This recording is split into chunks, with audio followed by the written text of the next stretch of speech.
Hi everyone, let's finally talk about The Quest of the Prodigy by C.E. Smith. Now, Claire is a booktuber as well, and she is the first person to ever contact me about a review here on BookTube, and we have become friends since. So when she asked if she could send me a signed copy of her new book, which I had intended to buy anyways, I of course said yes. So this is the book, and I really like the cover, and look at the cool chapter design. And can you see every page, you can see it on the side, has these like swirls. So as you probably already guessed, this is steampunk. It's also YA, a little bit of romance. It's a fun light read.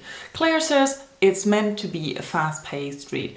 And I know it took 3 weeks to read it, but that's not the book's fault. It was definitely my fault. I didn't really have time, but every time I could invest in reading the book, I could just dive in. The writing invites you to join the characters on their adventure. So the story mainly evolves around Mimi Mockel, who's an 18-year-old New Yorker who loves reading. She's very bookish, and one day she finds this book. But this is the diary of the incredible Baz. And Baz is a time traveler from the year 4218. And he sent his book back to protect it from some evil henchmen from the king who want to steal his way of time traveling. So the book finds Mimi and decides she's a prodigy to save the future.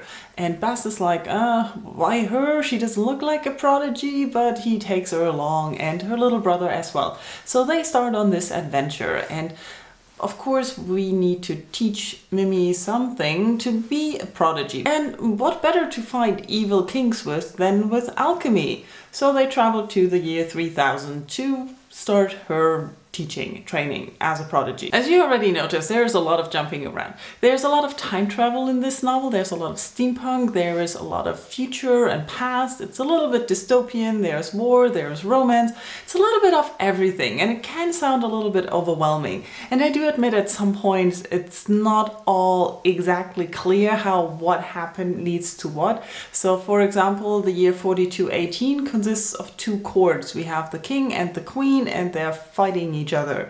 But I'm not exactly 100% sure how they got there and what happened.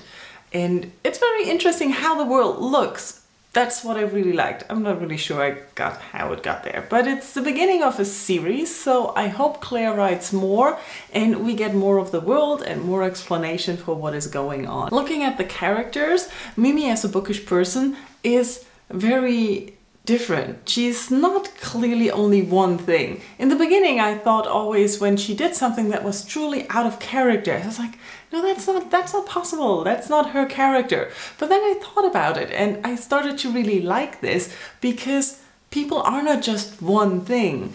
I constantly do things out of character, which people who only know one side of me, only know the bookish side or only know the teacher side, don't expect me to do. So I really like that she kept bouncing back and forth and not really being settled, because she's 18. Who's settled when they're 18? And Baz, I really come to like him. At the beginning, he was very, very annoying. He's like a boy. He's 26 years old, but he's like a 10-year-old boy, like just out fun and not serious and having a great time. And it can be annoying at times, but it's very likable as it goes on. And sometimes he can actually be like a nice, normal grown-up with responsibilities and actually being sensitive towards others. And I really like that. As I said before, there are many other characters as well in this novel. Some of them are very stereotypical, others are rather weird and shady, and I'm not really sure what they do yet. But it's all in the beginning, so we could have a lot more development coming, which I like in the first of a series, if not everything is fixed. As I mentioned before, this also falls into the YA and romance categories.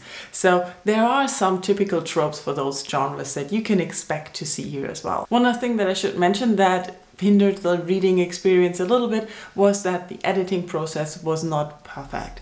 There were some words that were misspelled, and there were some other things where I thought some editing could have solved that problem. And it always pains me to see if you have a good book or a good potential and then the editing takes it away.